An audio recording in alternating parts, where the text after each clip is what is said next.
Welcome to THOR Cast, Tampa's health and organized recreation podcast. I'm your host, Jeff, and today I'll be interviewing local author Bonnie Solino about her book, Carthagean Island, right? Carthage. There. Johan and the Secret Caves. Oh, I had the old title, didn't I? Well, Jeff, you weren't entirely wrong. Carthagean Island and the Secret Caves was what the book was titled first. Yes. And I was informed after a year and a half that unless I was talking to someone, they really didn't understand what the book was named and that I should rename it. And because I'm doing a series of 3, we decided to go with Johan, which is our narrator in the book. So it's the Carthagean Island. Carthagean Island, and it's that's the series. Where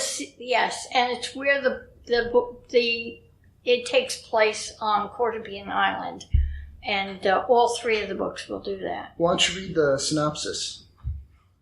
Well, Johan and the Secret Caves in the Carthagean Island series uses Bonnie Solino, excuse me. I use my experience of Norway and its wonderful people to take us on an invisible island north of Norway. With my scientific curiosity and a splash of fantasy, I bring Carthagean Island to life. On this once Viking vacation spot, 11-year-old Johan and his friends Anna, Christian, and Mickey explore the island and bring their unique skills of investigation to solve this mystery filled with adventures of poisoned pterodactyls, secret caves, and kidnapped friend and a priceless treasure. Who is so bold as to invade this idyllic island?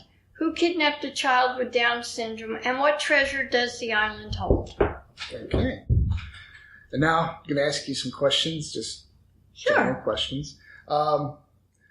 What was your inspiration for writing this book? The inspiration, I was outside on my patio, and a large crane, I think it was, flew over. And I jokingly said, a pterodactyl just flew over the house, which gave me the first line of my book. And as I began thinking about an island and pterodactyls and kids, it just kind of evolved. And I always say that I didn't write the book, that the narrator just got inside my head and told me what he wanted me to put him on. Muse. Yeah. And so it was just along those lines that if I knew I had hit a wall, that there was a challenge that, okay, how am I going to solve this? I knew Johan would handle it. It would be done. And it was. I might be getting up at 3 o'clock in the morning because it's like, oh, I can do that. And running to put it on paper or into my computer. Yeah. It seems like all those really good thoughts come at a time when you should be in bed. I have this theory that there's something in your brain that as soon as you lay down, a liquid flows to a certain part of your brain and it turns things on. Maybe it's the melatonin being formed by the pineal gland. Maybe. I know that I have had ideas at night, and I have actually held my head sideways until I could get a piece of paper and a pen to write it down, because I knew if I put my head up, it was gone. The thought was gone. That was it. And I always laughed at myself because I know it's silly. I mean, I don't take it seriously, but it works for me, and that's all I care about. I just grab my phone and speak into it. And see, I won't put the phone in the bedroom, so...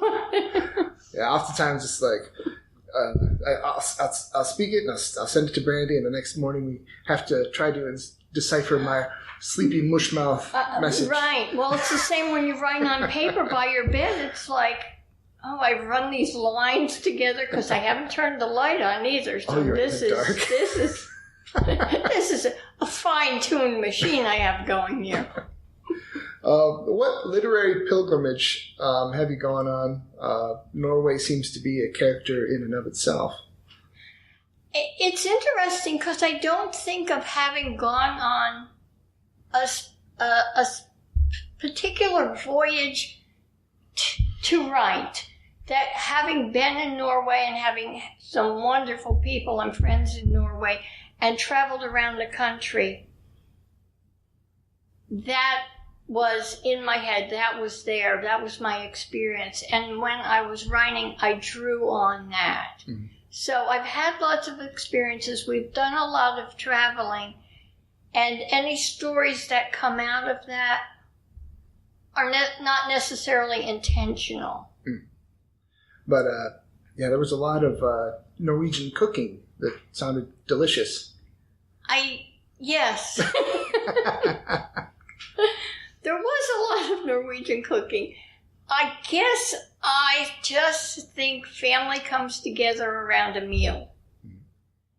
And so that's where it came from, the feeding the family constantly. My second book, I've kind of given them other things to do, but it was my first book, and it just is important. I think people are relaxed and talk and share things around a meal. Oh, yeah. So. You should almost, at the end of your second book, how you put a glossary at the end of this one? You should put, like, a cookbook.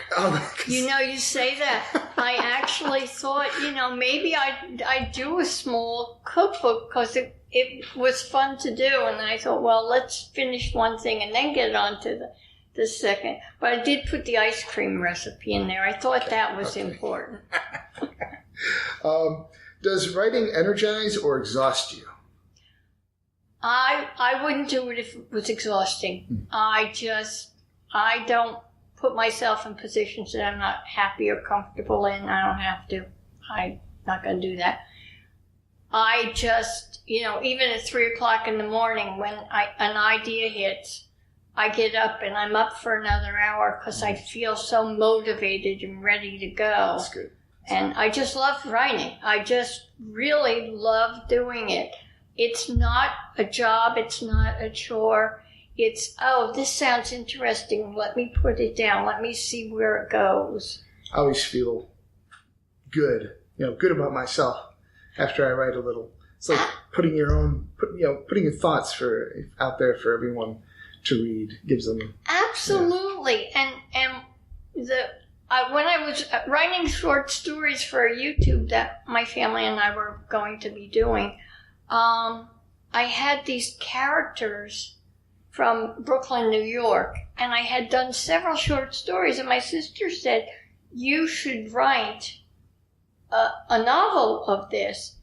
And I said, I don't think it's such a limited area. I don't think a broader audience would appreciate it. I could be wrong, but there are a lot of stories set in New York. And there are. But it just, for whatever reason, I didn't feel like I could take it any further than the 3 or 4 shorts that I had done.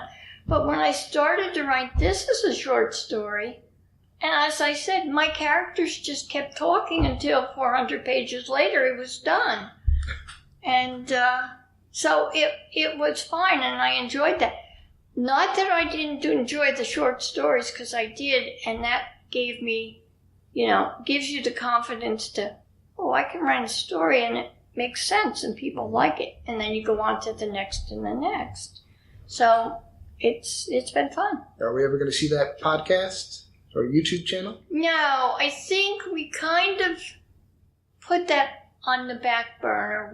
I think that it just didn't work. It wasn't, there were several elements, and we just said, this was fun. We tested the waters. We had some fun together. That's the most important. That's the most important part. Fun. And absolutely. And I think when the fun just kind of started to end, we just kind of said, and I got involved with the book. Honestly, I take responsibility for the I was involved in writing a book, so I really didn't want to do short stories for something else that it was on hold anyway, so. Yeah, writing can take up some time, that's for sure. My friend who I interviewed last time, we do a podcast. Actually, we do several podcasts, but we haven't podcasted in a couple of months because he was working on his second book, and then he took a trip to England. And nice. We just recorded our first podcast back from this Monday. Last Monday, so going again. Good. Wonderful. What is your writing kryptonite, if there is any? When I thought about it, I said, I think what I like to stay away from is violence. I'm not interested in writing violence. I wrote a book prior to this. It was based on a true story. Not a book for kids, just because it's not a book for kids. The storyline was inappropriate for children, but it was based on a true story, so it's I didn't have to stretch on that one.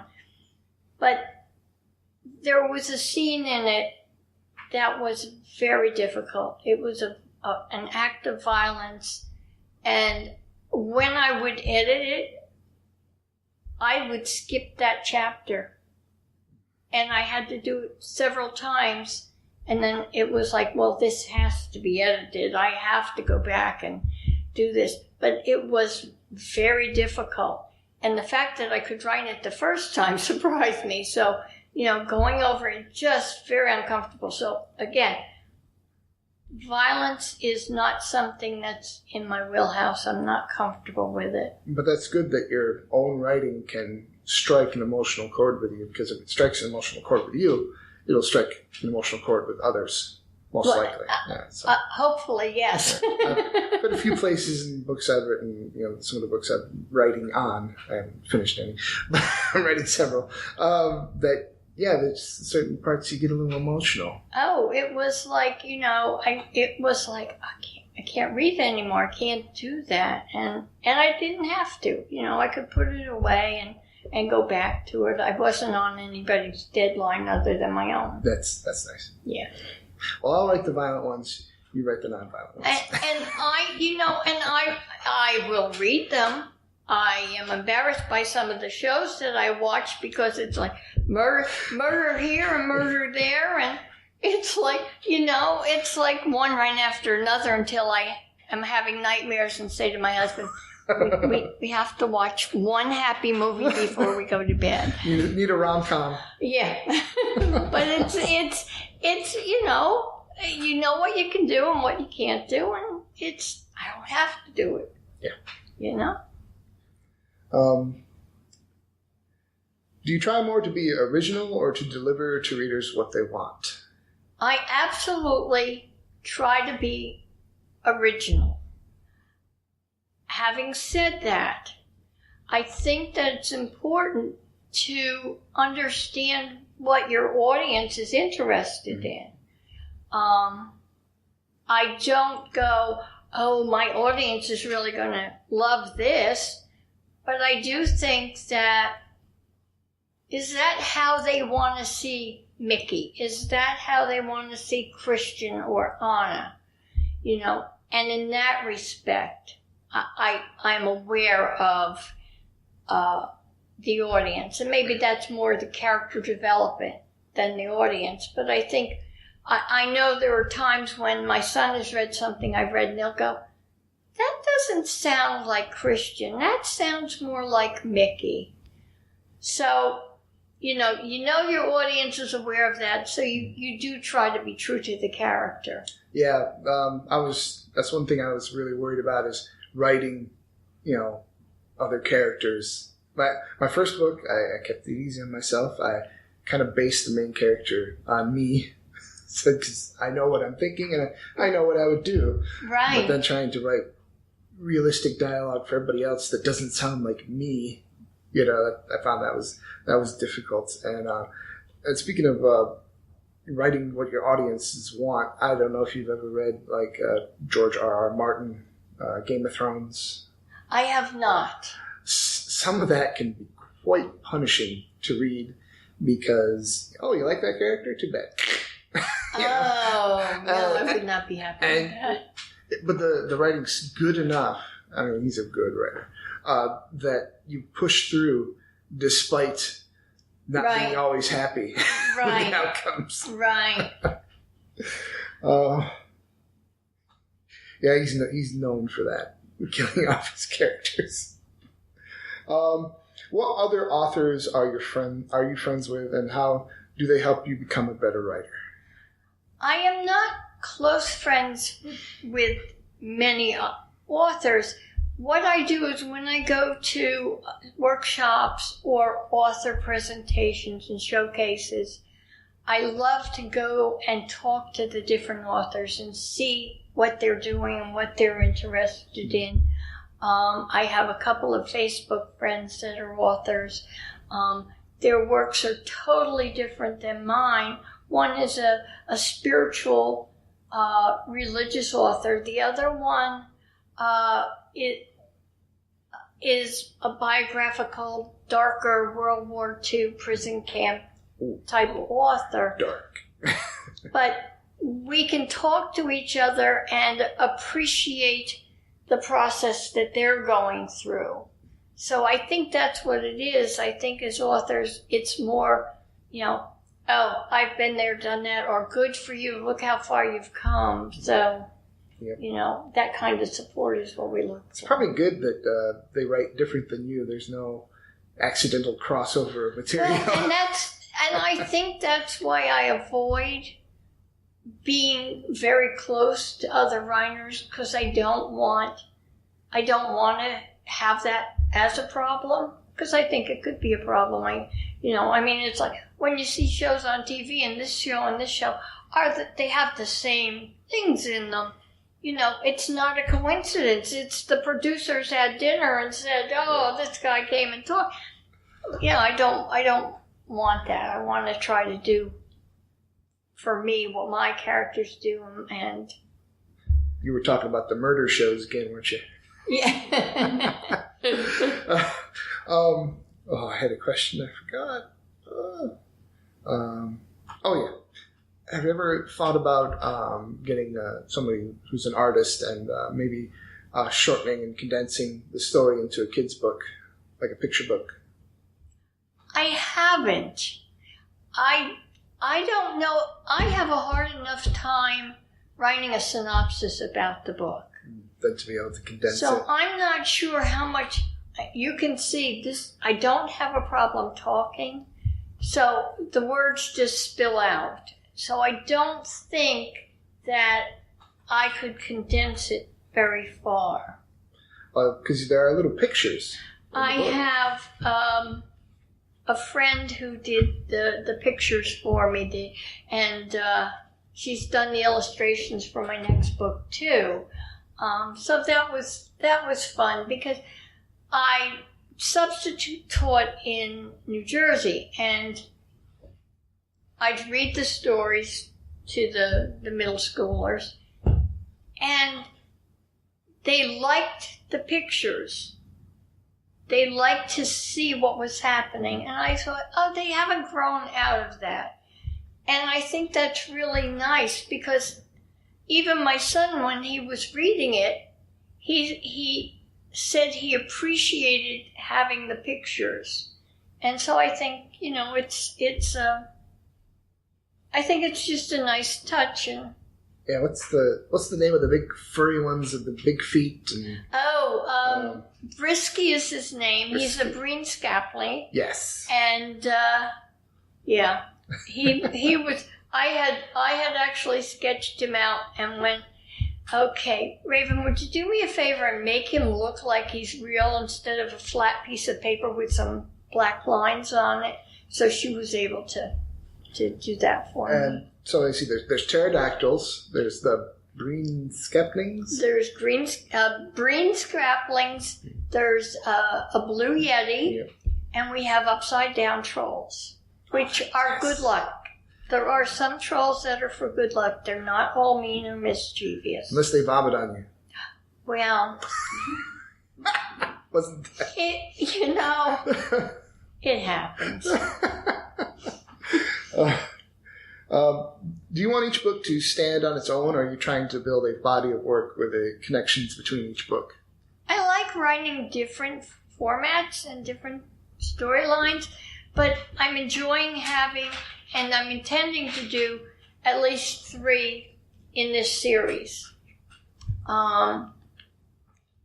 It was when the very first book signing I went to, when I was talking to people, I'd say, I've written a book called, and I'd say, it was Caribbean at the time, I'd go, Caribbean Island and the Secret Storm.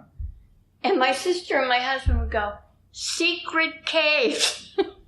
And I'd go, why am I writing Storm? I've written the book. I know it's Secret Cave. So I wrote Secret Storm down, and I said, that must be the name of my next book. Ah. So Fortuitous. in writing the next book, I just assumed I had to use that. For the 3rd book, I went to my niece before I had renamed it Johan. I showed her the picture of the book and said, Crystal, I said, I have to rename the book. I said, what are your thoughts?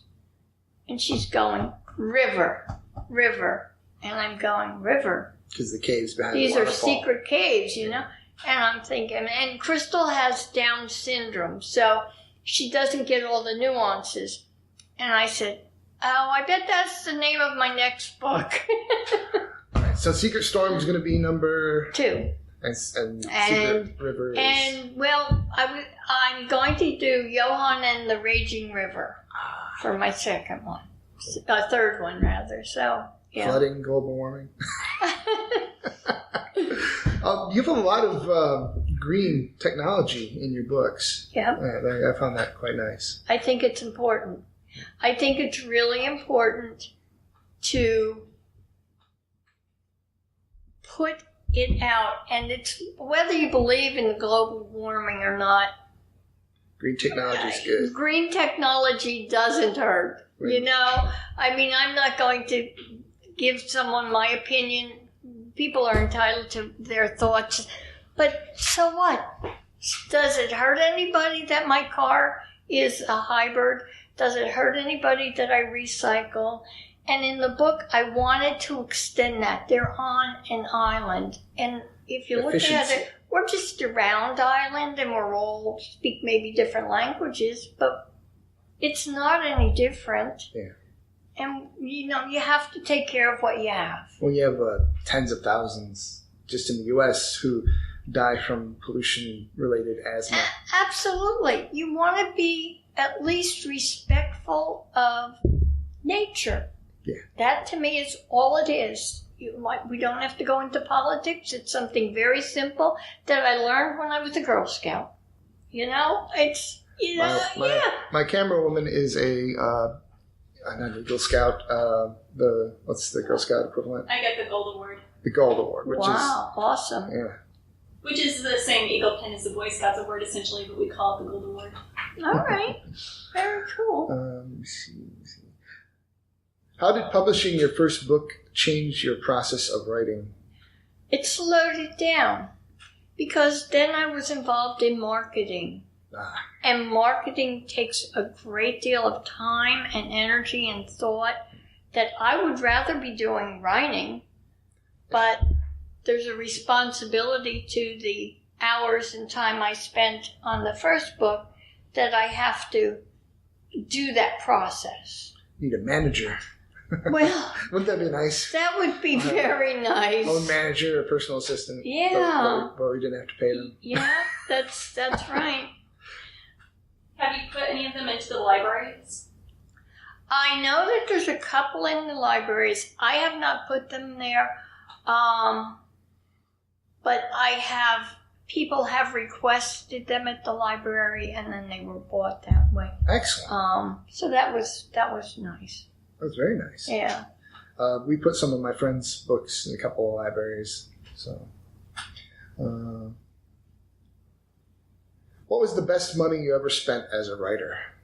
Oh, on my computer, on my laptop. Not the vacations? I mean, handwriting or that I love. I have a laptop and 2 monitors, and that's my life. That's my writing life. Yeah, the 2 monitor thing makes it so much easier. So you can have your book up and your notes up.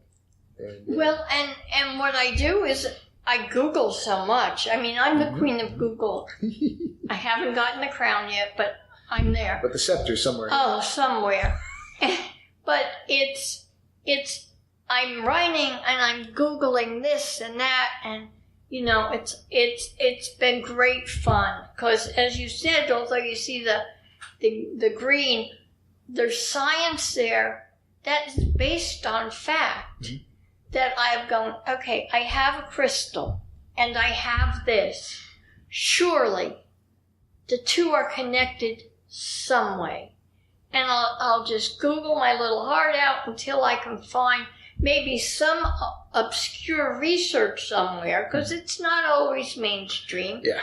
But someone has done this, and it was like, yes, and I can give it a label and a name, and it was interesting.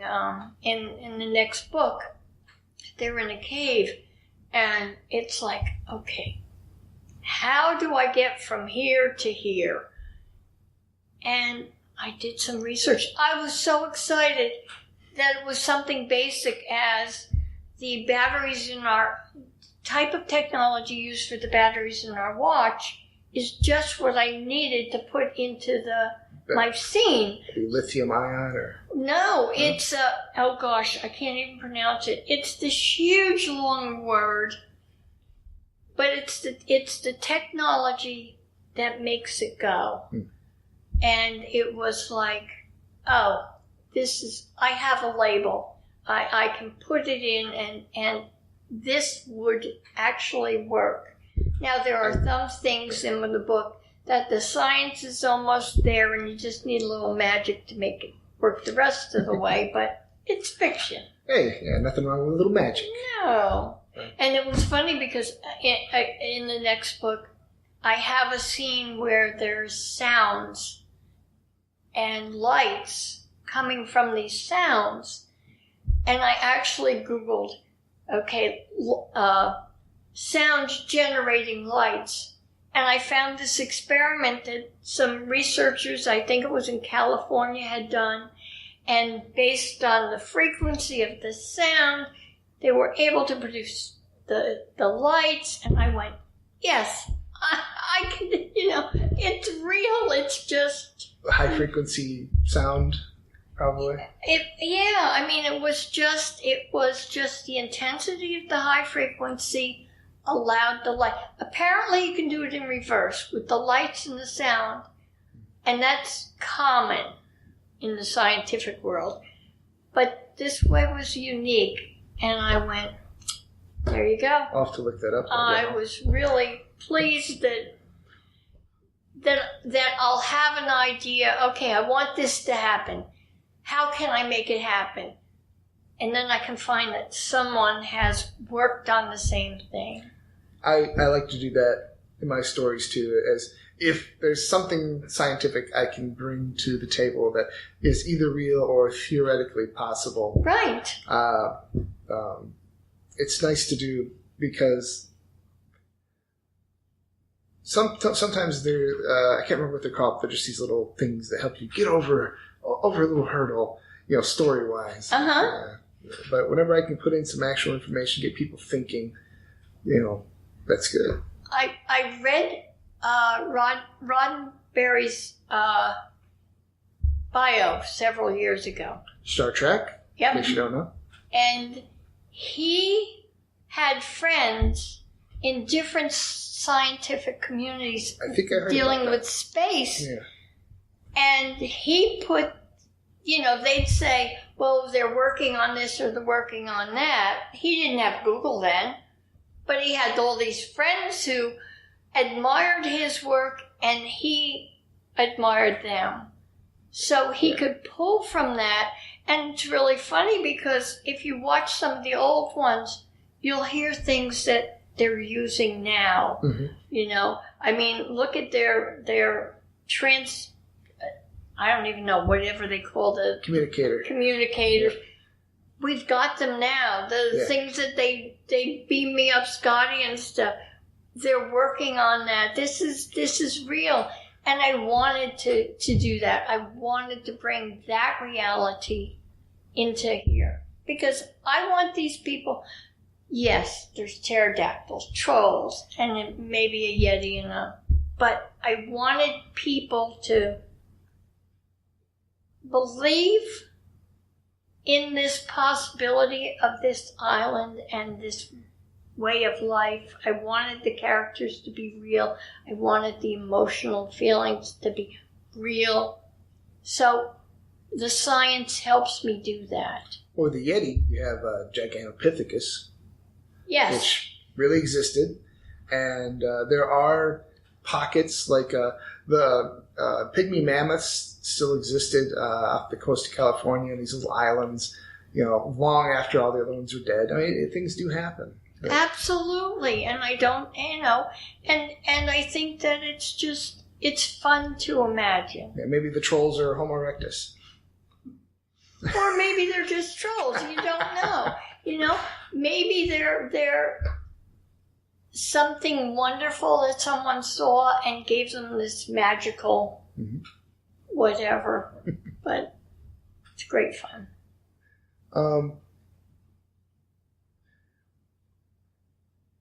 What authors did you dislike at first but then grew into? If I don't enjoy an author's work, I don't finish the book.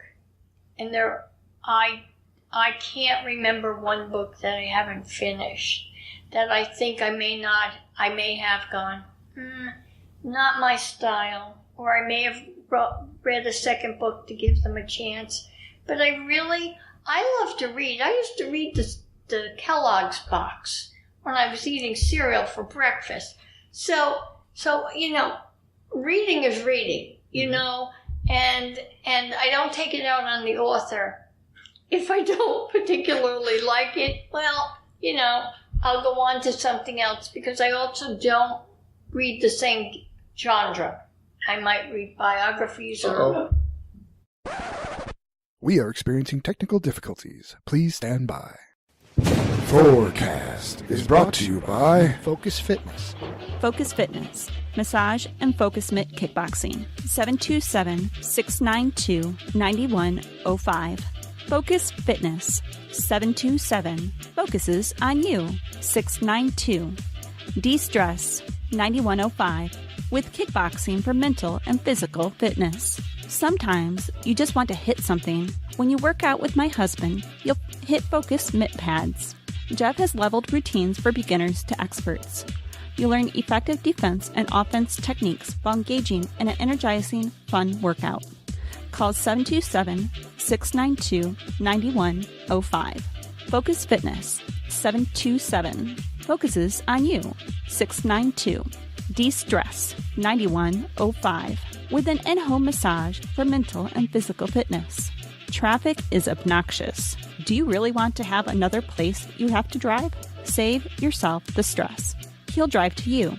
I can attest an in-home massage is best. Instead of red lights and errands to run after massage, get your massage, then veg on the couch. A Focus Fitness medical massage focuses on fixing the things that keep you from moving. 727. A Focus Fitness sports massage focuses on keeping athletes limber. 692. A Focus Fitness stretching massage allows you to stay in your sweats, while Jeff focuses on getting your limbs back in action. 9105. A Focus Fitness relaxation massage focuses on easing away the stresses of the day. Call Focus Fitness, Massage, and Focus Mitt Kickboxing. Call 727-692-9105. Focus Fitness, Massage, and Focus Mitt Kickboxing. Focus Fitness, focusing on your mental and physical fitness. Focus Fitness. That's focus, the letter J, fitness.tumblr.com. THORcast.com. And now back to our irregular program. And we're back from these messages. Let's see what we were talking about. The authors. I read technology books, biographies. I'll read something on management styles. Nonfiction, You fiction. read about everything then. I do. I just, where am I going to get, I can't experience everything in the world myself, but by reading, I can get an idea of how the rest of the world sees things. And like I said, can't remember who said it, but it's almost like reading someone else's mind when you read their works. You're seeing into exactly, or as close as you can, to what they were thinking, and they could be dead for 100 years, and you're reading their mind, their thoughts. I know. In high school, I loved biographies. It just fascinated me how someone came from here to here and the process that they experienced. I think that helped me learn to enjoy reading as much as I did because of, this person did this, and or you're in a hotel in some strange city and I was in the Hilton Hotel, and for some reason they had the biography of Hilton, the gentleman. So I sat and read the book that weekend. It was like, okay, isn't that interesting? How did he get from here to owning all these hotels, having all that money? Why not? It doesn't hurt. You learn something. If you only pick up one sentence out of a whole book, that's one more bit of knowledge that you have than when you had before. Yeah. And speaking of knowledge, talking about Google, there's so much knowledge now that's available. There is, and you have to, unless you're looking for obscure scientific events. Which I do. Yeah, well, you have to read and you have to research different areas so that they repeat, that you're not just getting a person's viewpoint, that you're getting several different people's viewpoint in several different areas so that this is real, because today it seems to be a problem deciphering real and fake. And I think it's really important that you understand where it's coming from and why it's being said. And you mean werewolves and vampires aren't real? As far as I know, I don't know. I've never met one. I've read about some. But I think that until they show us real pictures, an interview perhaps or two, I'll put that on my fantasy side of my writings. I've heard that some kids are having a real issue because the special effects are so good now that it's like, oh yeah, the werewolf, they're real. It's.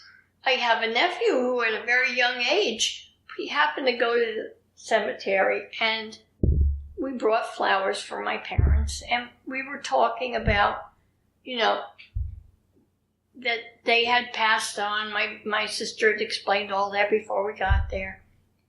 And I turned around and said, this person used to be in the army and whatever and I said, this person, I said, Mr. Kellogg, and jokingly said, well, I guess he was in cereal. And my nephew said, well, he's a zombie now. And he was 5 years old. It wasn't, 7 or 8 that I would have expected that. And he sounded like that was the next, you die and then you become a zombie, as if this was a real thing. Well, we were so busy laughing and imagining what my poor mother was thinking. that it's just, that's what people think. There really probably are a lot of people that aren't concerned. There was an article, and I can't remember the group that does it, but every year there's a group that puts on Facebook the Declaration of Independence. Mm-hmm. They tweeted it. Yeah, I heard about that. And people were furious because they thought we were talking about someone else. This is our Declaration of Independence. Look it up. Yes, it's like, didn't you notice the kind of old-timey language? Exactly. It's like, and apparently people took their responses off Twitter once they knew that this was real. They're like, oh, I look stupid. Oh, delete that. Yeah. but it's it's like there's just so much anger out there that we don't really, there's an assumption that somebody's going to be mad at me, so I'm going to be mad first. Defensive mechanism, yeah. People need to study their history more. Well, yeah, and we all make mistakes. We're all not perfect, and maybe on a certain day, a certain line I might not have picked up, and I might have assumed. But that person that tweeted, at least she had sense enough to realize, oh, I'm sorry, and she apologized. But you can't jump to conclusions. You can't jump to that hate and anger place in your I try not to world. Type anything reactionary, just like, oh. Yeah. I think about it a little bit first. It's like, is this really worth my effort? I know, because I'm like you. I leave it for a while and just say, someone else is going to make a comment. But then I might, after a couple of days having thought about it, and I'll go, this is really, you shouldn't be writing like this. This is not right. Where's the hate coming from? Speaking of trolls, don't feed the trolls. That's right. That's right. What was an early experience where you learned that language had power? I think kids learn at a very young age that language has power. They get what they want very early with grunts and groans. But I think the power that it has is when it's not said properly or fully in full sentences, in people writing what they mean or what they want to say. And if someone has written something and it's not correct, it's not grammatically correct, then you look at it and go, well, this is how I view this. The power is taken away. You lose the power of the words when you have to explain yourself.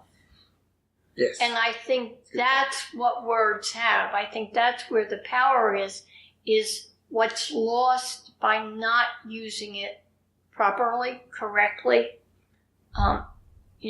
explaining yourself.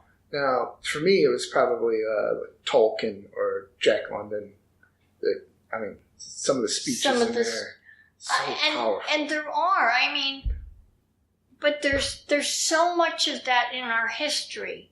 We're talking Declaration of Independence. That's power. Gettysburg Address. There's a power and leadership, and it's there are just so many ways that words that are thoughtful and correct are very powerful. Yes. Just like reading some of the letters just from normal soldiers back in the Civil War. Some of them were beautiful writers. Is it not amazing how well written farmers wrote? We tend to think of them as hundreds of years ago. Yeah, a lot of people tend to think of them as fairly uneducated, but if you read their words, it's amazing. They're not uneducated. They're thoughtful, and they are people with emotions. Mm-hmm. They're people with character. They're people that can explain what they want to say. That's where power is. Yeah. I don't have to go back and say, what were you thinking here? You know what they're thinking. You know what they were experiencing. Paints a picture in your mind. It absolutely does. And I think it's just amazing when you come across people who you didn't expect. And I don't know whether that's because we have TV, because we have computers, Twitter, Facebook, texting takes away some of that. But if you look at it, when you text someone, how many texts does it take before you understand where you're meeting for dinner? Seriously. So it's like, it's the world we're straining to understand what each other wants to say, and I don't know where that's going to go. Yeah, text abbreviation and emojis isn't always the best choice. No, it's not. What's your favorite underappreciated novel?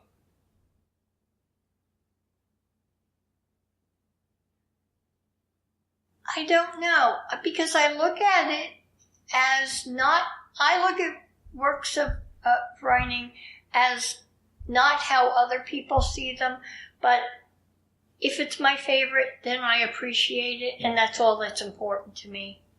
I know maybe that's a lame answer, but no. I think that's kind of how I look at it. It's really not. I really don't care what the critics think or what the populace finds, incredibly attractive at the time. That's good. I like what I like, and that's, I'm very self-centered. I'm very, it's meaning, so that's enough for me. It's a good outlook. I like that.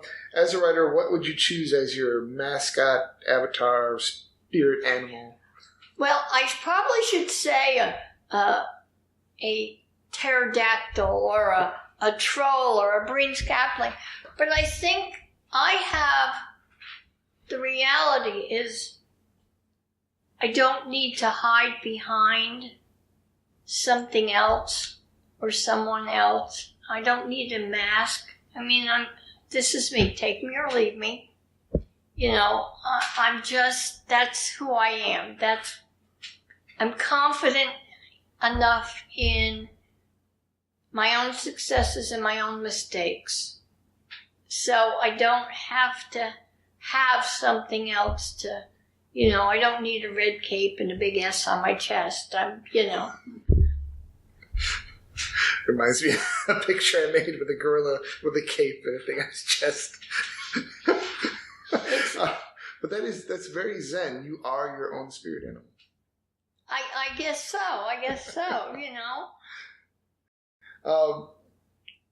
What do you owe the real people upon whom you base your characters?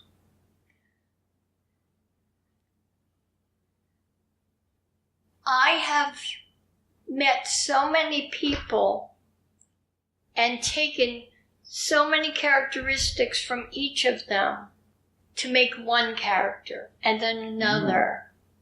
That there's not one character in my book that I can say, that character is this person.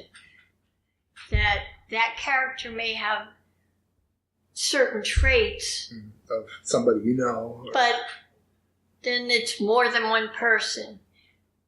Mickey has Down syndrome, a 10-year-old little boy. I decided that I wanted someone who was different in my book. And it was because of my niece Crystal, who has Down syndrome, who is the most competent person that I know on the entire planet, that I chose Down syndrome. But I also knew I wanted a little boy, so we didn't change him to be her, but I took her characteristics, her strengths, and saw how she looks at things and gave it to him, But she's not 10 years old. She's in her 30s. So I had to take a 10-year-old boy, so I had to take from that experience and what my niece is capable of doing, and mixing them all up to give me Mickey and give me a character that I like. Because I've always said that these characters are children and adults that I would be proud to have as neighbors. And I think that that's important to me. That's good. They do seem fairly honest for little kids. I think it's important that they're not perfect. Who is?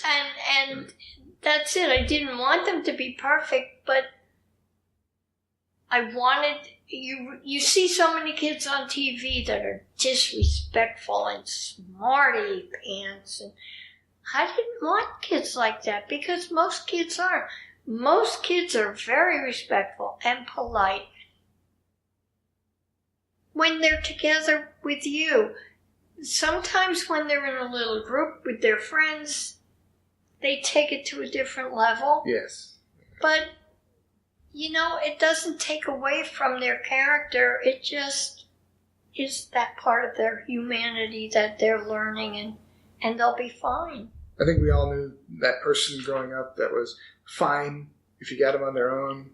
They were nice to talk to and nice, but get them in a group and they just different. Yeah, who is that child? It's when I taught in New Jersey, it was like, and you'd say to kids like, "That's not who you are." We're trying to impress people. Yeah. More important than being themselves. Right. How many unpublished and half-finished books do you have? I have 2.5. Well, yeah. I have 2 completed that have not been published. I have the 3rd in this series, and then I have some short stories that I am accumulating, which may or may not end up as a book. I haven't decided how I'm going to do that yet. I'm terrible about this. I have 30-some story ideas that I've written down, the outlines for.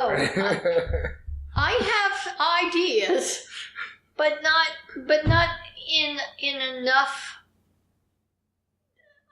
enough to say, I have another book there. I have, maybe this would make a nice book pile, but I'm not there yet. You'll get there. Maybe. As long as it stays fun, you'll get there. And if it's not interesting then, or if I go back and look at it and go, what were you thinking? That's the dumbest idea you've had yet. And then you move on to the next idea. That's funny. What does literary success look like to you? Every time I sell a book and someone says, I read your book, I love this character, I love that. To me, that's literary success. What I would ultimately like to do is have to see Caribbean Island, to see my characters in a movie, on the big screen, in a setting where other people could see them. Because I really think that they're characters that are lovable and kind, and I recognize that not everybody reads. I know we're surprised, but that's what I've heard. And I don't want to deny them a wonderful experience because they chose not to read. Let them see it on a screen. Let them see it in a different way. There are books that I didn't read until after I saw the movie, and then I went, I wonder what's the differences. I wonder what's the same. I wonder, and that type of thing. I was like that with the Harry Potter book series. And then you read the book and it's like, it's the same world, but so much more. Right. She was fortunate. She had a lot of control over her characters and her stories, and I think that was really smart. Yeah. You got that many fans. Gives you a little power. Well, yeah, absolutely. Unlike the Dresden Files series, which was okay until you read the book, and then you realize, oh, that is kind of pale reflection. Well, and I books. think a director and a producer can take a book and they can either lean towards the fantasy really heavy, or they can lean towards the intent of the author in this case, which is to keep it real. You know, either way, it may be an interesting story, but that's not who I wrote. You know, That would be a little upsetting to have people change it a lot. It's almost like they're messing with, like I said, they're kind of messing with their own thoughts. right? Yeah. It's like, wait, that came from my brain. You're twisting that around a bit. Yeah, I think if the characters' moral compasses and characters remained intact, if they were a little more cartoony than real, I would swallow really hard and look at the check that I have and decided at that particular time how I felt about it. I mean, but the reality is, maybe it would be better. Maybe it would be better in a movie to do it that way than to do it. I don't know. That's not what I do. So I don't know. But I do. But I'm real comfortable with what I do and how I did it. So hopefully that movie will get made someday, and hopefully because the world you've described in the book sounds like very visually appealing. I tried to make a place that I would be happy visiting and, living in even. But I think it's, it's fun. It's a fun story. It was funny. I was talking to my son one day early on, in the rough drafts and everything, and he said something about my book being a fantasy book. I said, oh no, my book's not fantasy. He said, Mom, you have a pterodactyl and a troll. I said, oh, yeah, you're right. But they're real people to me. So the pterodactyl and the pterodactyl could be any bird flying over. You're growing pretty big down here. Yeah, they do. and the troll could be just something else. It didn't need to be, fantasy, but it is. And then when you think about it, and as I wrote more and refined, I realized that I think a little bit of fantasy is great for people in their lives and stuff, and something to laugh at. So we have enough ordinary. We do have lives. enough ordinary. But having a troll that was, say, a real person, but having similar characteristics, then you're making fun of a human being. And that's not who I am. I don't want to be that person. So having a troll to make fun of, I can do, and he can be whatever he wants to. So I appreciate the opportunity to have fantasy in my book. You can write me as a troll if you want. What's the best way to market your books that you found? I don't know. I'm hoping you'll tell me. What I love to do is go to book signings, and I go to craft shows, and I go to different events where I have opportunities to sign and talk to people. And I like doing that. I can't say it's the best economically. I think that it's just fun to do, and you get to talk to people. But it's a very limited number of people that you do talk to. If I've talked to 100 people, I've sold 12 books. Sometimes there's that one that just happens to be connected and you didn't know about it. Well, and that's true. But then when they come back to you at the next time and go, when's the next book coming out or something like that, then you feel like you've made a connection. And that, in the end, is what you really hope to do. You know, I'm a human being. I wanted the best of both worlds. That's just, you know. Yeah. If I ever figure out the best way to market, I'll tell you. Okay. We kind of already talked about this research that you do, and how long do you spend researching at the beginning? I don't ever research in the beginning of the book. It's an ongoing process. As I'm writing, I'll come up with a new idea or a new thought or a new challenge, and what's out there that can work here. You know, and,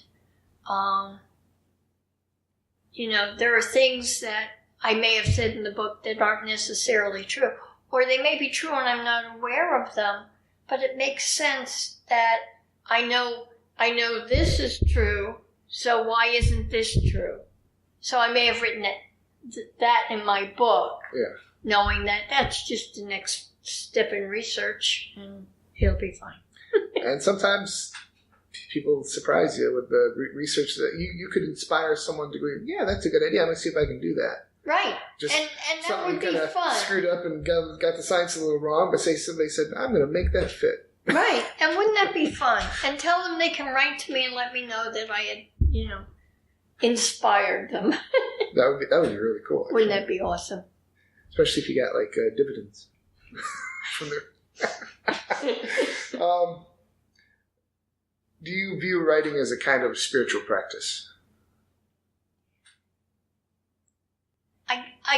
I don't, I'm not sure. I think that writing, when I write, the characters have to be moral, the characters have to be of good character, but it's not a need or a spiritual quest that I'm on when I write.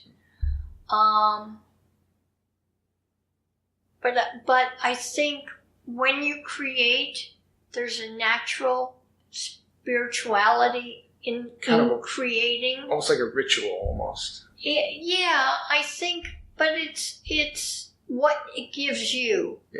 Yeah. That's a connection, something that makes you feel good about yourself. Yeah. Like I said, by the time I'm done writing it, I feel different. Just a different state of mind. And yeah, I mean, there are some things that you can get into and you do feel that way. Or you've done a section and you go, surprised that you could do that. And that's great. I'm always looking for something new and different. You know, I think it's important to continue to learn, to continue to experience. And there's so much more experiences that I want to do, I want to see.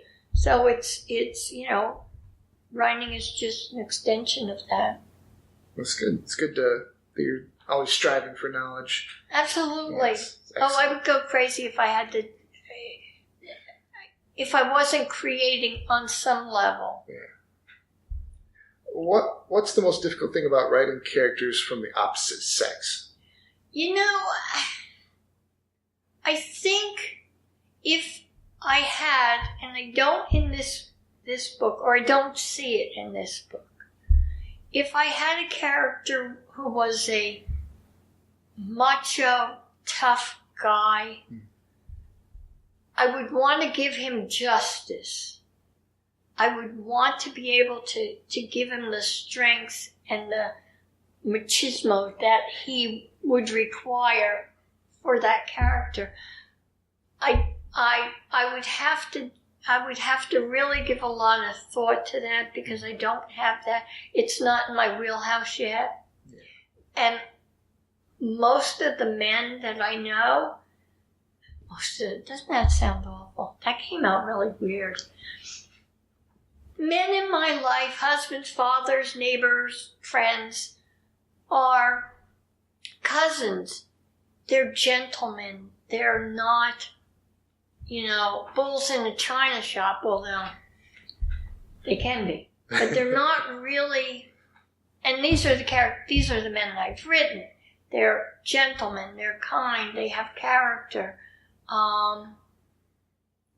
I think if I had a character that was opposite of that, it would be challenging and would require a lot of research. I'd have to really understand that mindset.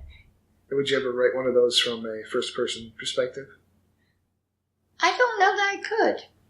I'm not sure. I have a teenage girl in one of my books, and I haven't written from her perspective yet, but I plan to, and it's like, a little nervous about it. Yeah, and it is. You have to, I could write, there are things, understanding the 12-year-old boys, I had sons, he had friends, I saw what they thought of. In teaching, you see teaching. That mindset. So I could relate to some of that. But I think as they get older, they're closed in. You don't see it. So you have to really pull it out of the character to figure out what he is at 19 and 20, where he really is. Where they start bottling everything in like guys do. Yeah. You can write the superficial part of that life. You can write, the getting into trouble with the car, doing this, you can write that superficial stuff. But what they were thinking about, because let's face it, boys think completely different than little girls. They just do. There are things that boys will do that little girls wouldn't even think to do. Men will throw a football in the house. I don't know many women who it would occur to them to throw a football in the house. So I think there's such a big difference in trying to write those characters. I grew up around farmers, and so the things that people throw at each other. Well, and I can understand that. The boys throw at each other. Yeah. I don't think a girl would ever sling a cow pie at her friend. And there are tom girls, and I recognize that, but I think I would have to reach further and try to really grasp that. Yeah. It's not that I didn't get into mischief. I just would have to look really hard for that, what I did, and how that worked out for me. If I were to put a character in my book that was into a lot of trouble. How often do you write? I write every day. That's awesome. I write every day, and I write several hours a day easily. When I was writing this, I was sleeping in between writing. I was writing constantly, and being up at 3 o'clock in the morning was not unknown. I would go to bed at 11 o'clock if I had finished what I was writing. And I'd sleep for a few hours, and I'd get up and do some more writing. And then I'd go back to bed, and I'd get up, and I'd be writing. And when I wrote this book, my husband had to take over the cooking and helping around the house a whole lot more than I expected him to do. It was like, I was so grateful that it was like, he'd have to drag me out. Lunch is ready. We're having dinner. Did you hear me? I called you 5 minutes ago. It was like I'd get so involved in my writing that he's such a big support. I couldn't have written this without him.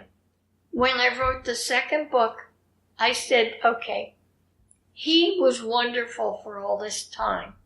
I'm not going to make him do that again. That's just not fair. I don't know that I expected. I accepted it.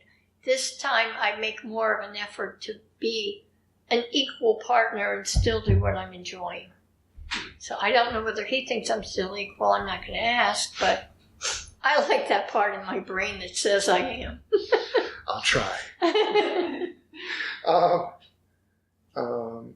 What period of your life do you find you write about most often? Well, we can skip that one because child. Well, but I have adults in here, Yes. and I have different ages, and I can take something from my experiences, different times in my life, and what I was feeling, and how I enjoyed this or didn't, and so I don't think there's one time in my life. There are times when, for instance, the kids go off on bike rides and adventures. I remember doing that. You know, I remember the adventures as a kid going off and you know, and you look back and wonder, how the heck did you survive? You know, how aren't you killed when you were doing this or that? But it's, you know, it was all part of the process. Yeah, the part where they crashed their bike, that I really felt that one because that was one of the only nicknames I ever had as a kid. My dad called me Crash. Ah! Because when I was switching from the foot brake to the handbrake, I would sometimes use the stop sign to stop. I'd crash into the stop sign. Oh, there you go. I flipped my bike so many times.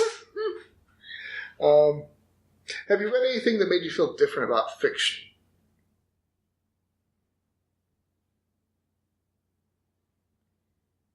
I don't remember the author or the title of the book, but there were some fantasy adult books, grown-up books, that I've read that talked about things not of this world.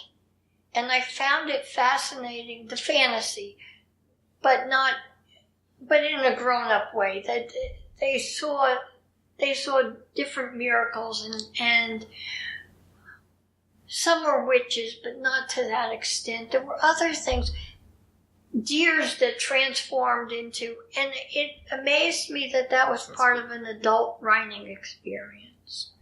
So I think probably something like that was just that kind of fantasy, that their natural world changed and evolved, and they were maybe on a picnic lunch, and then all of a sudden they were in this magical, but it was written for adults, it was not written for kids, so it just was interesting. I think more and more adults are embracing fantasy and adventure. It's no longer seen as, oh, that's not cool, or that's not adult. You know, it's okay to have fun. Right. Well, and I've talked to many adults who have read my books or are interested in reading these types of books, and they say they love them. They're fast reading. The storylines are often sophisticated enough for them, and it's just something different, and it's a world that they can go into and enjoy. Yeah. How do you select the names of your characters? Because it's set in Norway, and because I have a lot of friends and family who are living in Norway, it was really easy picking names from that pool. And so when I went through a lot of people that I personally know and use their names, then I would just Google, and I'd pick maybe an English name and then Google it to see how close it is in Norwegian and how it worked. Or if I was looking for a characteristic, I'd look it in Norwegian to see if this was, you know, I always looked at the definitions of the world, because it needed to fit. But I know that my friends in Norway giggle and were pleased with their character names, that, you know, oh, she used me, or she, you know, embarrassed at the same time, because Norwegians embarrass very easily. They do not pat themselves on their backs. They just move along and do their job, and they're they don't acknowledge that I did such a great job, and so public speaking is very difficult for them because they don't like to show attention to themselves. Yeah, they don't like to be the center of attention. Yeah, so. I have a friend from Norway, so I kind of know a little bit what you're talking about. End of the day, he just wanted to be left alone and listen to some classical music and just get his brain back to normal from being in American schools. Right. Do you read your book reviews, and how do you deal with the bad or good ones? I like the good ones. And you know what? When someone says something that's not favorable, I actually consider what they're saying. I give it some thought. Now, we're not talking people that are just mean-spirited and right, but people that believe what they're saying, and I give it some thought and wonder, okay, is this a possibility? Have I given someone this impression, which was not my intent, or where would that have come from? And often it comes from their experiences and where they are in life, or from other hit a life. nerve. Yeah, and I accept that. They're entitled to their opinions. Yeah, I was getting some feedback on a video I released on YouTube, and people were just starting to be jerks, and I said, it's like, hey, constructive criticism is good, but if you're just going to be contrary, just go away. Yeah, so. And that's it. It's like, if they're mean for the sake of mean, then they're not being constructive, and I'm in a creative place in my life. That's all I'm letting in. Some people, that's their hobby. It is. Some people, and you understand that they really must have had a horrible life experience. Something has affected them in such a way that they're in such a... I know we have an HOA here, and we have a... What's an HOA? Homeowners Association. Ah, okay. And they have a website, and just for our closed group. And I was saying something to one of the women who had written something, and I was saying something that my intention was to be positive and supportive of what she was saying. She was totally offended by what I said. And I said to her, "Don't get many compliments, huh?" And she backed off and said, "I'm sorry, I didn't realize that that's what had happened." And I wasn't she thought I was being sarcastic. Oh. I wasn't being sarcastic. I was telling her I thought she was doing a good job, and I thought that she would do well on the board. And she took it as sarcasm. Okay, whatever. That's one of the dangers of writing, is that people might take things wrong. Yeah. They do. And they assume if you tell them how you do something, then you're telling them how they should do it. No, I'm telling you how I do it. You can do it or not do it. I don't care. It's a good way of looking at it. Do you hide any secrets in your books that only a few people will find? I do. I have secrets. I have dates I'm really big with. You know, I'll date something that's an important date in my life and experiences. And then there are other things that I remember that I've done or something, or if I write something, someone else will read it and they'll know what I'm talking about.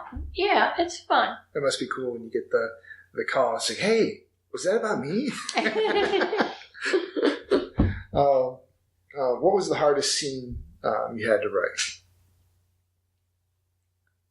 I think we already talked about that one. Yeah, in my first book it was the hardest, when I had to deal with violence. There's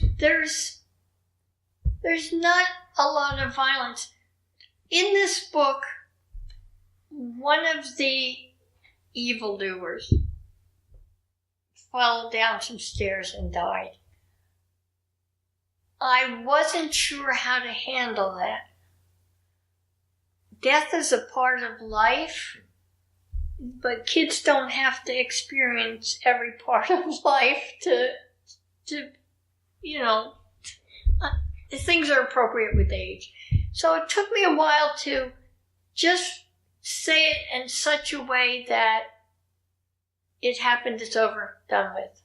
They chased him, he fell down the stairs, he died. Yeah. I did wonder about that because it seemed like you didn't make a big deal out of it. I didn't make a big deal out of it. I didn't want to make a big deal about it. I didn't. First of all, he was not a nice man. He had kidnapped a child. Oh, he does does to kill him. not. Yes, he does not deserve attention, as far as I'm concerned. So, if you give people attention for their evil acts, what are you telling kids? But I acknowledged the fact that, I could have had him disappear. I could have done other things. I wanted there to be a finality in Mickey doesn't have to worry about this anymore. The threat is gone. Yes. And that was why I did that.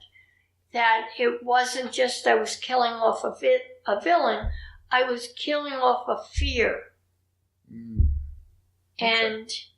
But again, because I was curious about that, so that makes more sense now. Oh. Yeah, it's really hard.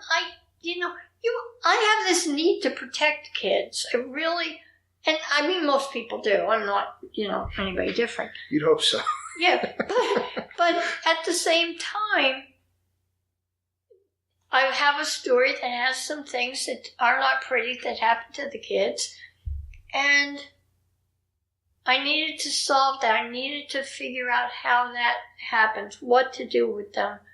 And, for better or worse, that's what I did. But it was suffered. I had to think. I had to figure out where I wanted them, what I wanted them to do. And you need to show the kids that they don't all come back as zombies. No, they don't. They don't all come back as zombies. Do you Google yourself? Yes. I absolutely do. And here's why. Over in the fact that I'm egomaniac, I actually think that as a writer, my reputation is very important. I'm writing for kids. This is very important to me. That parents, kids, adults understand that I'm not a terrible person, that I have not done terrible things, that I'm hiding my life, and that what I have in the book reflects how I would like to live my life. And so I Googled to make sure that the universe has not made changes in who I am. And well, by reading your book, I don't think anyone would expect any terribleness in your past. Well, I had at one time, early on when I first started writing, they had a website, and I'm not sure how it worked, but kids could write things about teachers. Uh-oh. And I Googled myself, and this was the first thing that came up, and there was one thing from one child. And I knew the child, and I knew why she was angry with me, because she hadn't done her homework, and I called her on it. Of course, there was no way to explaining to the world that, well, if she had done her homework, I might have been sweeter and nicer to her and not given her extra work. But she saw me as a mean, crazy lady. I was always so nice to the teachers that they would always turn it in when you can. And there were kids that go, but she, it was like, I was just offended, and it was like, I had a reputation. The kids liked me, basically. They were glad to see me come. That's always nice. And I thought I did a good job. I thought I did a decent job. I thought I presented the world to the kids in a kind and gentle way. And I've since Googled it, and I have no idea where it was, and I'm not going to search hard for it, because then it'll pop up as number 1 again, and we're not doing that. But I tried to address it with the whoever was doing the site, because I didn't think it was fair. I thought that it was just encouraging meanness.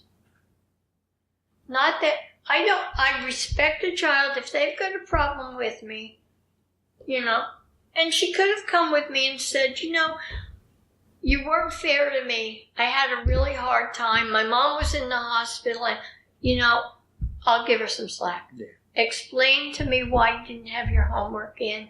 I'll give you slack. I won't embarrass you in front of the kids, unless I know you probably should be embarrassed slightly, because you have an attitude that is, you are self-righteous, and we have to knock you down a couple of pegs. But I really tried to cut them a break, and had she done that, I would have been happily saying, I didn't understand.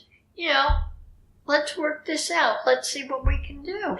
No, I did Google you, and I found your web page, and I image search comes up with that picture there, and a picture of you, and so that was like the first things I found. So that's good. Yes, it is good. Well, I when my son was in middle school, I had an opportunity. I lived in the school district. It's called Mars Area School District. Mars. Now, can you see the potential in having a school district called Mars? I saw the potential. Sounds like something to write a book about. At the time, I wasn't writing, so I didn't think of that.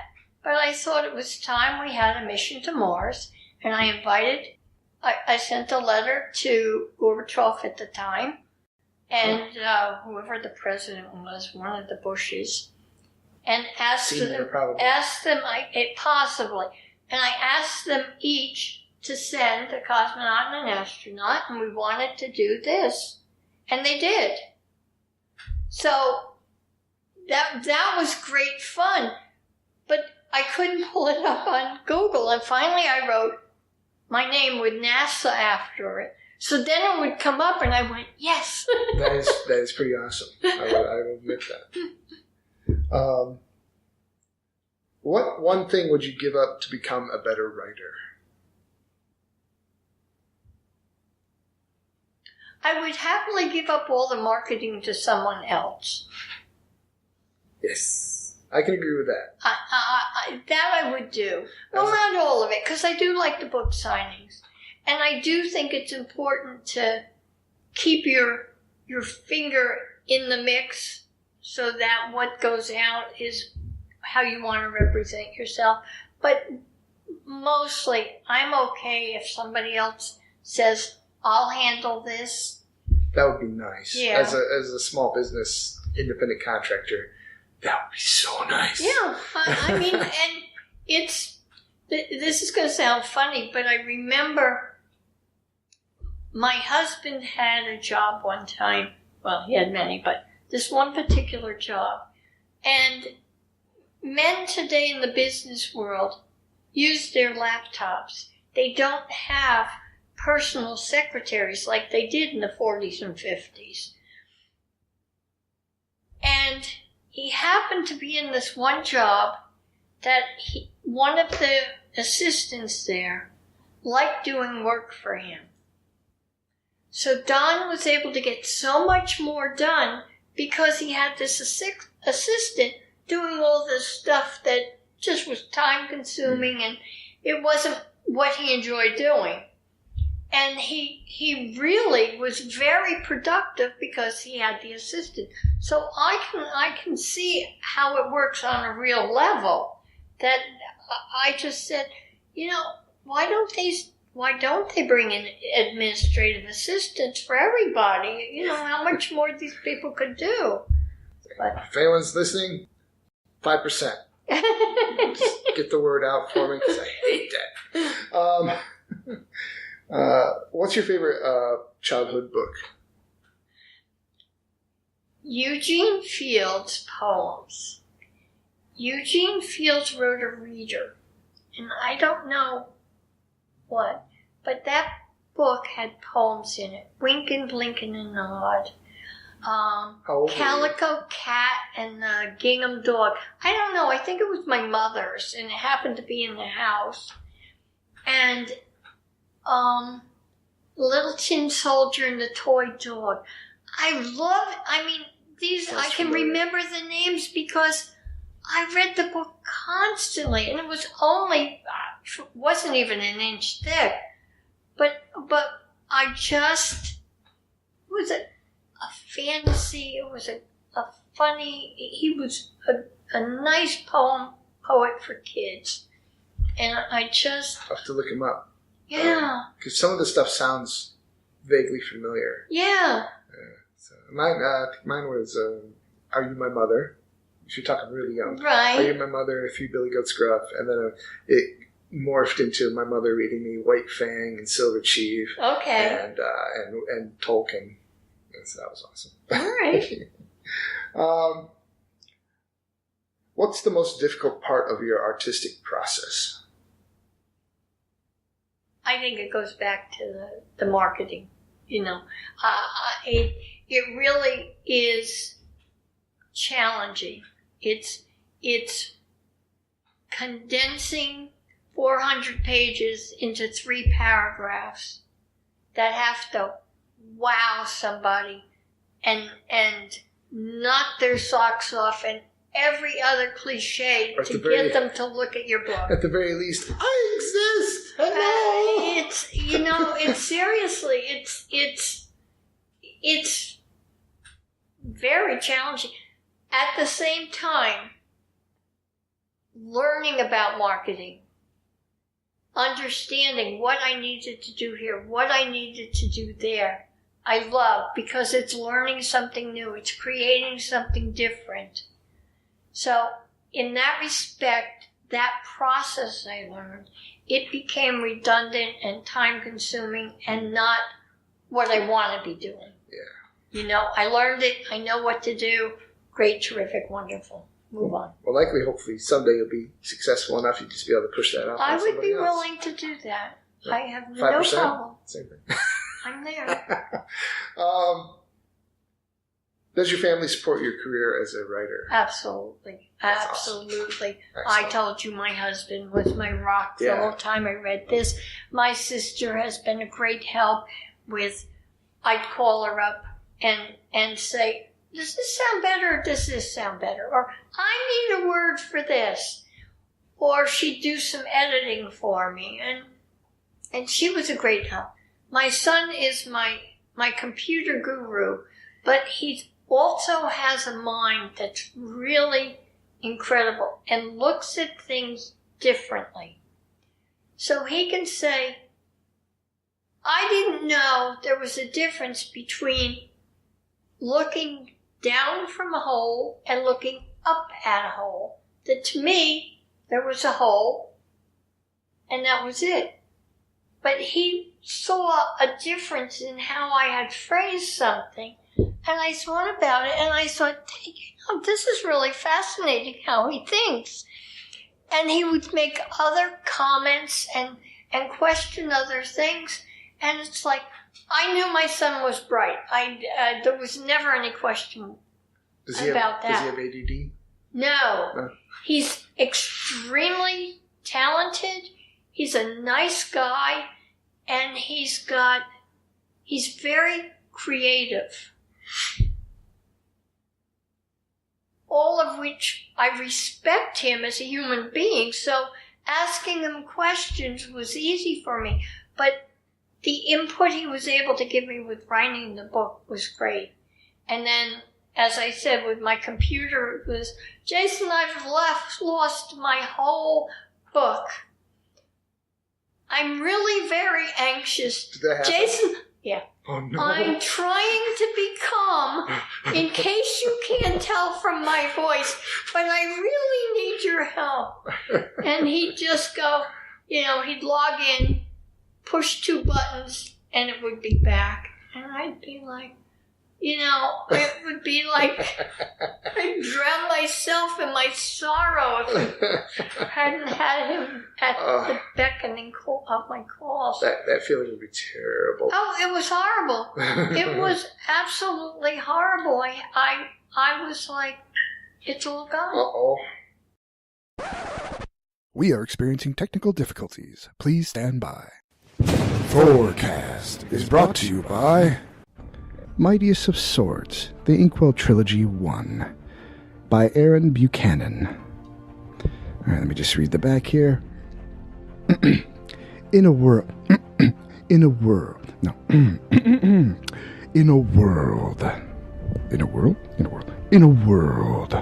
living under the facade of modernity, resides ancient gods and practitioners of ancient magic. In Massachusetts, Gray Thoreau is a master of logomancy, the conjuring of magic through written words. Following an impossible theft, Gray uncovers an insidious plot targeting the world's aging population of gods. Along with her allies, new and old, Gray is drawn into the effort to thwart the plan, and in doing so comes face to face with her past, but also a purpose for her future.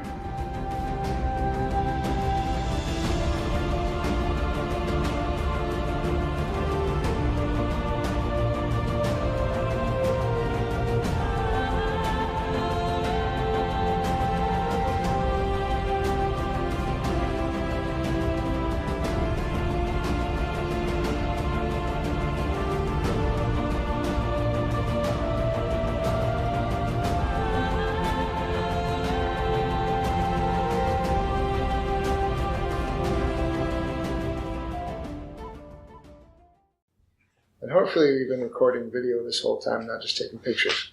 You've been recording video. Okay. Little timer going across the bottom. Little like, just came to me for a second. My brain does that to me. Bad thoughts. How long, on average, does it take you to write a book? This book, because of how concentrated it was, writing the book was maybe 2 or 3 months. Wow. But then when I went back and I edited and I added another 100 pages of detail, it was probably a year because I'd stop, I'd put it aside for a month, and then I'd go back and reread it and give my brain a chance to make sure that I knew what was happening. And so I would say a full year to write it. And as someone who loves audiobooks, are you ever going to have an audiobook version? I need to. I really need to do that. I just haven't. There's so much with marketing and then writing the second and third book that I don't have time to concentrate on that. I had planned on doing that, and my son asked me to wait, and I think now I have to get on him to see if we can't do that again, because that's the side he probably could handle for me. As a person with insomnia and ADD, they help keep me, saner. I talked to an interesting man, some sort of a medical technician, and he was listening. I guess he was taking a cardiograph of my heart, and he was listening to a book. And I'm going, how can you concentrate on that? And we got talking about books on, I guess this was tape at that point. And he said he has learned to do both. And this is the only way he reads. And it helps him with discussing and reading to his child, because once he had kids, he wasn't a reader. Didn't like it, didn't have anything to do with it. And once he had kids, he figured he ought to step up his game a little bit. So he started with the audiobooks, and now he's reading more of the middle school and such books. But he feels better about himself as a parent in that he can bring this to his son's education. And I was so impressed with the whole thought process that this man went through, rather than to farm it off to, that's what my wife does, or he can learn that from his uncle or something. I was very impressed with him. Yeah, too many people devalue the whole, well, you didn't really read it. It was an audiobook. It's like, well, then, if you ever read old stories, a lot of those were passed down word of mouth. Mm-hmm. So you're saying that's not valuable? But it also, I think, made him comfortable enough that reading wasn't this all-encompassing, scary thing for him, that these are nice stories, these are interesting stories. Let me read them to my son, or it was his son at the time. And so he was able to translate it into a different way of looking at it. Yeah, have you ever tried to hold a book while chopping up vegetables? It's not easy. Not good, huh? You cut yourself. Who is the intended audience for your book? I originally wrote it for kids 9 to 14. That because I like middle schoolers. I thought that would be a good place. You're about the only to write. one. Well, Likes middle schoolers. I have some limits, but on the whole, I think they have a potential that I really enjoy. Yes. So I wrote it for them, but I'm finding that adults are enjoying it. Adults like the story. It's a fast read. It's sophisticated for them. And it brings back memories, as someone said to me, an older gentleman said, I remember going on bike rides and going on the adventures and things like that. And, I remember my mama doing this or that. So it's kind of fun that writing and it's all connected. Well, a lot of adults will actually read youth fiction now. I mean, like I said, Harry Potter. Yeah. Percy Jackson. I bet as many adults read them as kids, or they may have started. There's so many of them they may have started as kids. Right. When I was thinking of changing the name of the book, it's like, this is your baby. You've named your baby, and now they're telling you have to name your child. Any parent would fight that. Go to battle over that. And I'm like, okay, I have to be sensible. I can't take this emotionally. But I was at a resort, and there were some women talking about reading in the pool one day. So I went in and said, I've been eavesdropping. I understand you're readers. Let me ask you this. Told them the name of the book, told them the name that we were thinking of changing it to, and asked their opinion. And they all said they had read the adolescent books, that they enjoyed them, that their book clubs read them, and that they would more than likely pick up Johan and the Secret Caves than Cordobian and the Secret Caves, because they said, once I put Cordobian in and I have misspelled it and it doesn't come up, I'm not going to try again. And I thought, I appreciated the honesty. I appreciated that this is my audience or not if they can't find me. Yeah. So, I think part of it is, Harry Potter and the blah, blah, blah, Percy Jackson, blah, blah, blah, Johan. You can envision a person, and people like thinking about people more, almost more than places. The only reason I was first of all, I wanted the place, and that's how it got the name. but I also didn't want to genderfy it with it. I didn't want it to be a boys' book because it was titled Johan. There's a young girl in here who has a strong female role. She gets the boys out of trouble, and she keeps them on track, and she knows how to handle situations. And I'm really proud of how she handles things. But I want people to know she's there, and when it's Johan, I don't want her to get lost. So, that's in the marketing, that's in the talking up about.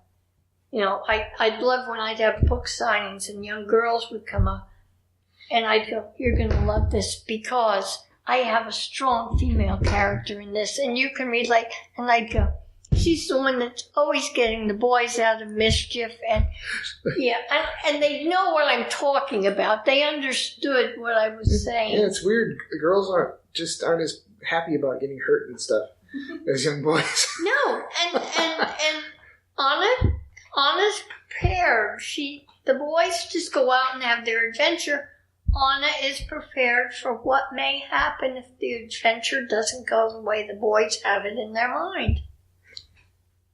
That seems to be very true, like you said about the different roles, boys and girls. Yeah, they think, and honestly, I have a son. That was the best part of having a son was how different he thought.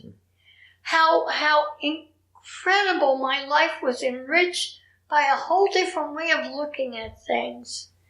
And it survived, and I adjusted my life to fit that mentality. I don't ever remember him throwing a football in the house, but he probably did, and I probably just have wonderful memories and have erased that. My brother, my friends and I, we did martial arts in the house. So.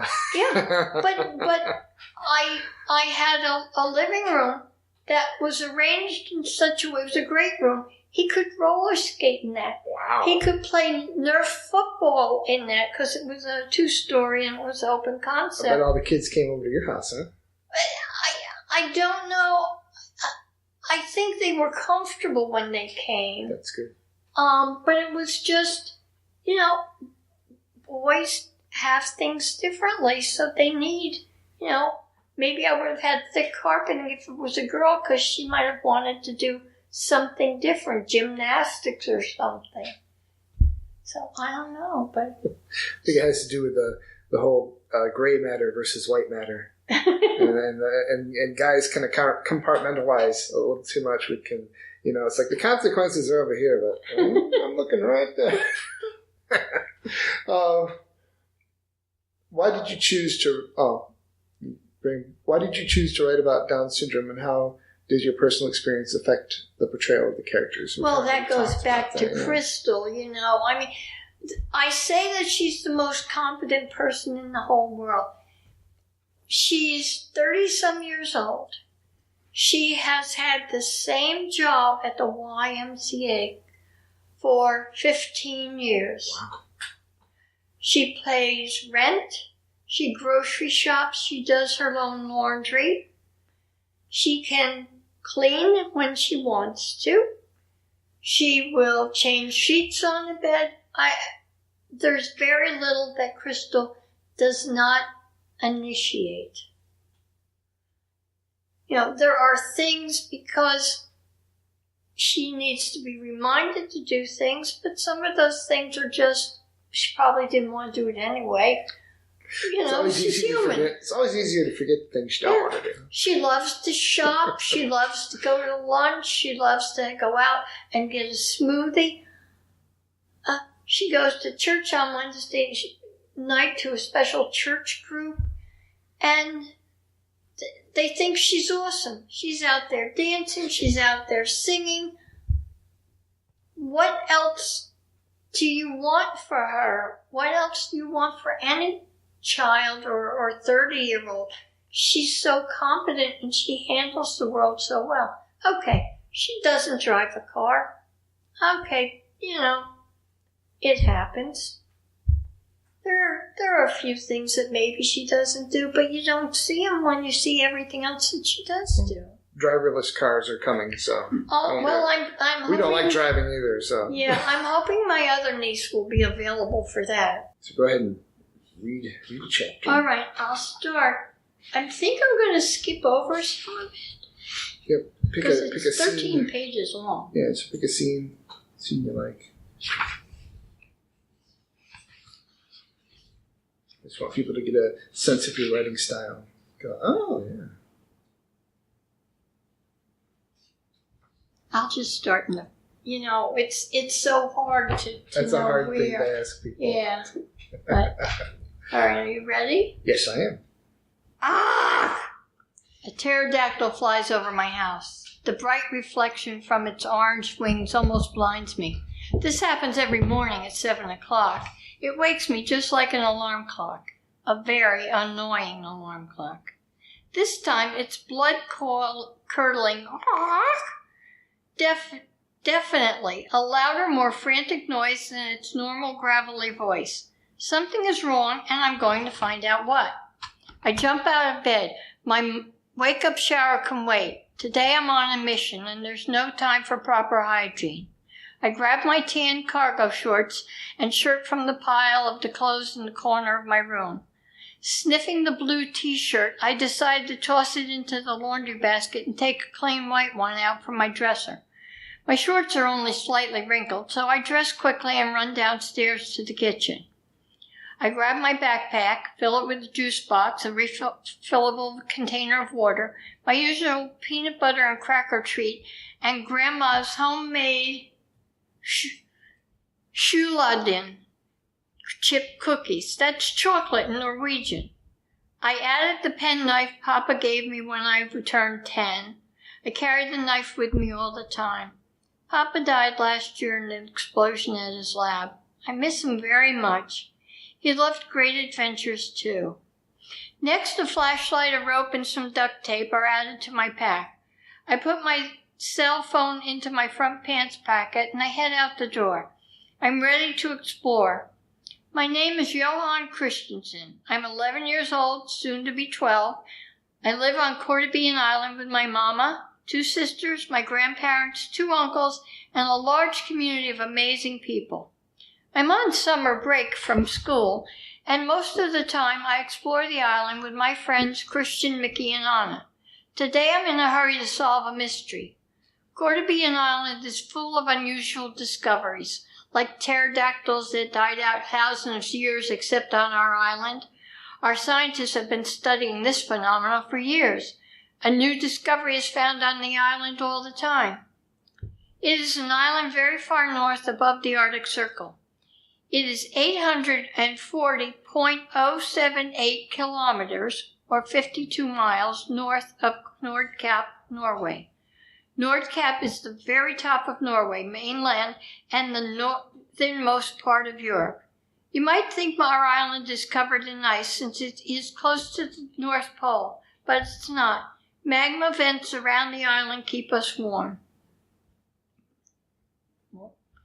Magma vents are holes about 1 meter around, 36 inches wide. They encircle the island. Each hole goes straight down through the water to the center of the earth. Inside is magma, a hot liquid rock. Its incredible heat rises through the holes. It mixes with the icy cold sea, warming the water and air around Cordobian Island to a temperature of about 25.5 centimeters or 78 degrees Fahrenheit. For 2 centuries, the warm temperatures made it a perfect vacation spot for the Vikings. But today there aren't any Vikings, just me on another adventure as I head to my bike. I stop short and run back into the house. I forgot to leave Mama a note. Since Papa died, Mama is like a prison warden, always asking, "Where are you going? When will you be back? Who are you going with?" Of course, she was worried before Papa died, but now it's more intense. If Mama's not on my Mac, then Nina, my oldest sister, is hounding me when she comes home from college. She's worse than Mama, if that's possible. This summer, my sisters, Nina and Kristen, are taking summer courses in London, England. They're super smart and have won many awards in science and math. After 3 months in London, they are home for a few weeks, then back to college in Oslo, the capital of Norway. Mama really misses them. I'm glad they're away because I get a break from their bossiness. Grandma says all birds must fly.